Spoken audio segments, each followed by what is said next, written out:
ഈ രാജ്യസഭാ സീറ്റ് നമുക്ക് കിട്ടിയാൽ ഇവിടെയുള്ള മുഴുവൻ മനുഷ്യർക്കും നമുക്ക് ഗുണങ്ങൾ ചെയ്യാൻ പറ്റും. അതിൽ ആദിവാസിന്നോ ദളിതെന്നോ നോക്കാതെ എല്ലാ ആളുകൾക്കും ഇപ്പോൾ പൊതു സംവിധാനത്തിൽ വരുമ്പോൾ പൊതു ആളുകളാണ് നമ്മൾ. ആവശ്യം പരിഗണിച്ചില്ല. ഇങ്ങനെ അത് പല പ്രാവശ്യമായിട്ട് നമ്മൾ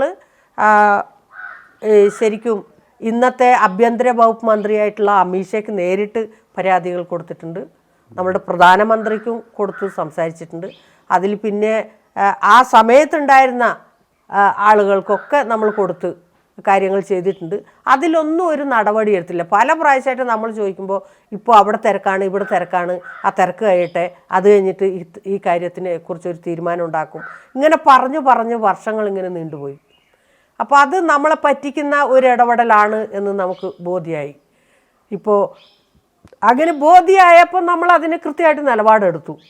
അപ്പോൾ അത് പൊതുവെ പുറത്ത് ഉന്നയിക്കപ്പെടുന്ന ഒരു ആരോപണം അത് ജാനുവിൻ്റെ സ്ഥാനലബ്ധിക്ക് വേണ്ടി, ജാനുവിന് വേണ്ടിയിട്ടാണ്. എൻ്റെ സ്ഥാനലബ്ധിക്ക് വേണ്ടിയിട്ട് എനിക്ക് ഇത്തരം ഒരു സംവിധാനമേ വേണ്ട. ഇപ്പോൾ എന്നെ പിന്നെ അങ്ങനെയായിരുന്നെങ്കിൽ അവർ ആദ്യം എന്നെ അവരുടെ പാർട്ടിയിലേക്കാണ് വിളിച്ചത്.